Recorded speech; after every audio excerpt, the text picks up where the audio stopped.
Bonjour et bienvenue dans ce nouveau podcast. Aujourd'hui, on va s'intéresser à une chanson qui est issue d'une sous-unité de BTS, puisqu'il s'agit de la chanson Friends, qui est issue de l'album Map of the Soul 7 et qui est interprétée par V et par Jimin. Alors, le titre Friends, ça nous renseigne tout de suite sur le thème de la chanson. Cette chanson, elle parle de l'amitié que V et Jimin entretiennent depuis de nombreuses années, et d'ailleurs, Jimin a participé à l'écriture de la chanson. Le début de la chanson commence avec les souvenirs de Jimin lorsqu'il est arrivé dans la capitale de Séoul. Séoul qui était particulièrement étincelant, un autre monde auquel je faisais face pour la première fois. On a ici une image qui se dessine sous nos yeux, l'image d'un nouveau monde qui s'ouvre devant le jeune Jimin, puisqu'à l'époque c'était le cas. Déjà, Jimin il est originaire de Busan, dans le sud de la Corée du Sud, donc aller vivre à Séoul c'était une nouvelle vie pour lui, et en plus de ça, il venait à Séoul pour devenir trainee, dans le but de devenir un jour idol K-pop. Le deuxième souvenir évoqué, c'est celui de sa rencontre avec V. Toi que j'ai rencontré trempé de sueur, tu étais un enfant un peu étrange. Ces phrases, elles nous donnent plusieurs informations sur la rencontre. D'abord, le lieu.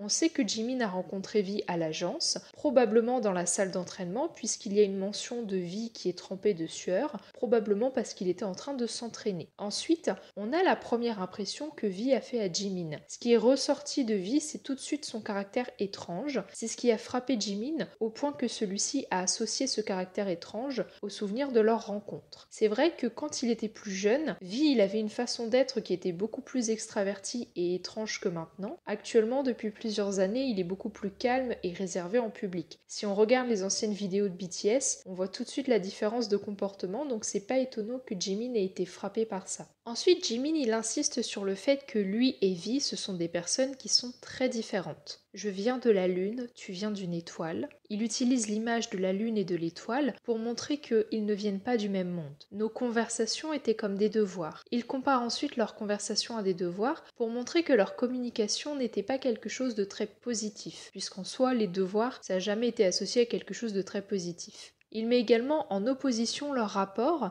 qui était très changeant. On voit qu'un coup ils étaient harmonieux et un coup ils étaient conflictuels. Un jour nous étions les meilleurs amis, le jour suivant nous étions ennemis. Il termine ce passage par une phrase qui résume bien le caractère confus de cette relation qui était en train de se créer à l'époque. Je veux juste comprendre. Puis, Jimin va saluer V en l'appelant par un surnom. Bonjour mon alien. Alors, alien, c'est le surnom qui était donné dans les premières années du groupe à V pour souligner cette façon étrange qu'il avait d'être en public. Et d'ailleurs, ce surnom, il a été beaucoup récupéré par le public et beaucoup utilisé pendant plusieurs années, à tel point que V a demandé aux fans d'arrêter de l'utiliser parce que ça le mettait un petit peu mal à l'aise. Donc ici, quand Jimin il l'utilise, il peut se le permettre vu la relation qu'il a avec V. De la part de Jimin ici, c'est quelque chose d'affectueux. Et utiliser ce surnom d'alien dans le passage, ça permet ici à Jimin d'illustrer le fait que V et lui sont très différents, qu'ils viennent d'un monde différent, et c'est renforcé avec la phrase suivante « Nous sommes le mystère l'un de l'autre ». C'est vraiment pour appuyer leur différence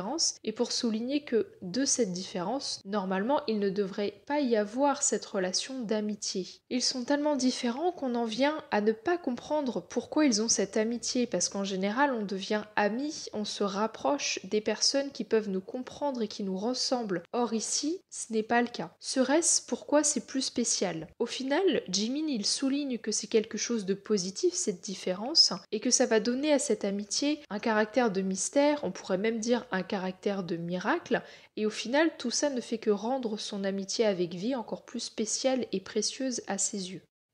Un jour, quand ces acclamations s'éteindront, reste avec moi à mes côtés. Pour toujours, continue de rester ici, comme ton petit doigt. Le refrain de la chanson, il contient ce souhait que cette amitié, elle dure même après la séparation de BTS, d'où la référence aux acclamations du public qui s'éteignent, pour marquer le moment où le groupe n'existera plus. Ensuite, on a une comparaison surprenante, puisque c'est une comparaison avec le petit doigt. Le petit doigt, il fait partie de notre main. Il nous est attaché. Il est lié à nous, à vie. Et justement, l'utilisation du petit doigt, ça montre le souhait de V et de Jimin d'être toujours ensemble, d'être toujours attachés l'un à l'autre. Le petit doigt, c'est aussi une référence à la promesse, car on marque une promesse en entrelaçant les petits doigts. Et d'ailleurs, Jimin, il parle de l'entrelacement des petits doigts dans sa chanson Promise. Quand on sait que Jimin a participé à l'écriture l'écriture de la chanson Friends, c'est donc pas étonnant de retrouver cette référence au petit doigt dans le refrain, et donc ça symbolise une promesse entre Jimin et V, cette promesse que leur amitié elle va durer au-delà du groupe BTS. D'ailleurs, les autres phrases du refrain, elles parlent de leur amitié qui va dépasser le groupe. Cet été et hiver froid, et plus à venir. Beaucoup de promesses et de souvenirs et plus à venir. Ici, on a un jeu sur la temporalité. On a un jeu sur le passé et l'avenir. 7 ans se sont écoulés depuis les débuts de BTS au moment de l'écriture de la chanson Friends. Et donc, c'est pour ça qu'on a cette référence à cet été et à cet hiver. Ça permet d'indiquer ces 7 années qui se sont écoulées, ces 7 années qui ont nourri cette amitié entre Jimin et V, et aussi beaucoup de promesses et de souvenirs qui sont venus nourrir cette amitié pendant ces 7 années.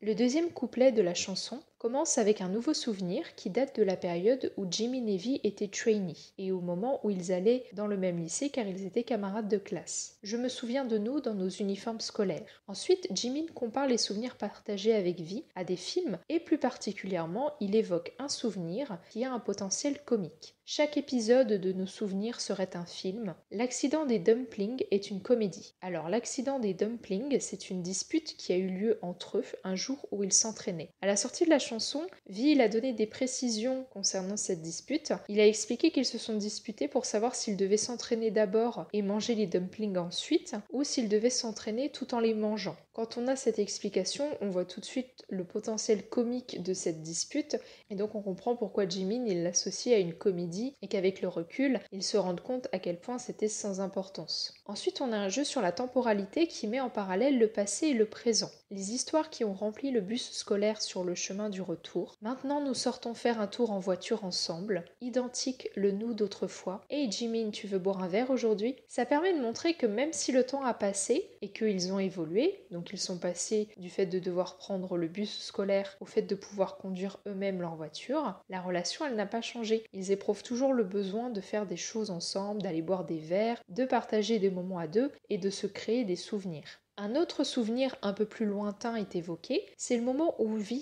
a reçu de Jimin un attrape-rêve en cadeau. L'attrape-rêve dans ma chambre. Alors ce souvenir, il date de l'époque où BTS filmait le Summer Package en 2017. V avait fait un cauchemar pendant le séjour et donc le lendemain, Jimin lui avait offert un attrape-rêve. Un attrape-rêve, c'est un objet qui est issu des communautés autochtones d'Amérique du Nord et c'est censé attraper les mauvais rêves qui sont envoyés par les esprits et ne garder que les bons rêves pour que la personne qui dort fasse de beaux rêves. Donc l'épisode de l'attrape-rêve, ça illustre la profonde relation qu'il y a entre Jimin et V, parce qu'on voit à travers ce cadeau qu'il y a un réel souci du bien-être de l'autre, et donc c'est un souvenir qui a de l'importance dans leur relation, à tel point qu'il est incorporé dans la chanson pour montrer leur lien. L'histoire de cette année, serait-ce pourquoi c'est plus spécial. Et donc ce petit souvenir, il fait partie de cette histoire qui dure depuis les débuts du groupe. Le troisième couplet de la chanson, il contient 2 idées. La première, c'est l'idée de cette profonde intimité entre les deux et de cette profonde compréhension, le fait qu'ils se connaissent par cœur. Comme ton petit doigt, nous sommes toujours les mêmes. Je sais tout de toi. Donc même si on voit qu'au début de la chanson, on parle de la différence entre les deux personnalités de Jimin et de V, on voit avec ce troisième couplet qu'il y a une compréhension de l'autre qui s'est installée avec cette amitié. La deuxième idée de ce troisième couplet, c'est une promesse qui est formulée, une promesse qui est de ne pas vivre dans le futur une dispute qui va amener leur séparation. N'oublie pas, au lieu d'un remerciement évident, toi et moi, promettons-nous de ne pas nous battre demain pour de vrai. Parce qu'au final, la grande peur qui transparaît de cette chanson Friends, c'est que dans le futur, ils soient amenés à se séparer à cause d'une dispute. Ce n'est pas une séparation qui serait en lien avec le fait que le groupe se sépare, puisqu'on a bien vu dans le refrain que Jimin, il appelle de ses vœux l'amitié qui continuerait toute sa vie avec V malgré la séparation du groupe. Mais ici, on voit que finalement, la seule chose qui pourrait amener à une séparation entre eux, ce serait une dispute qui viendrait entacher leur lien. Donc il y a une nouvelle promesse qui est faite. Non seulement leur amitié, elle va durer au-delà de la séparation de BTS, elle va durer toute leur vie. Ils seront là l'un pour l'autre, mais surtout une nouvelle promesse encore plus importante. Il ne faut surtout pas se séparer à cause d'une dispute dans le futur. Il faut que leur amitié l'amitié elle se montre suffisamment forte pour continuer malgré toutes les disputes qu'il y aura peut-être dans le futur. La chanson se termine avec un troisième refrain qui est légèrement différent des deux précédents puisque ce troisième refrain contient une nouvelle phrase qui est répétée à plusieurs reprises et elle résume à elle seule la relation entre Jimin et V. Tu es mon âme sœur. C'est une façon de conclure à la fois la chanson mais aussi de résumer la relation entre Jimin et V. On voit au début de la chanson qu'il y avait des différences, qu'il y avait des oppositions dans leur caractère, que cette amitié elle est arrivée d'on ne sait où, elle est un peu incompréhensible, un peu mystérieuse, mais au final, on a cette conclusion et cette explication qui arrive à la fin de la chanson, qui est la phrase « Tu es mon âme sœur ». Voilà, cette analyse est à présent terminée. J'espère qu'elle vous aura plu et n'hésitez pas à me dire ce que vous en avez pensé dans les commentaires et ce que vous pensez aussi de la chanson. J'espère que j'aurai pu vous faire découvrir ou redécouvrir cette très belle chanson. Si vous avez aimé le podcast, n'hésitez pas à laisser un pouce bleu, à vous abonner et à parler de la chaîne autour de vous auprès des personnes qui apprécient BTS ou qui aiment la K-pop. Je vous retrouve lundi prochain à 18 h pour une nouvelle vidéo.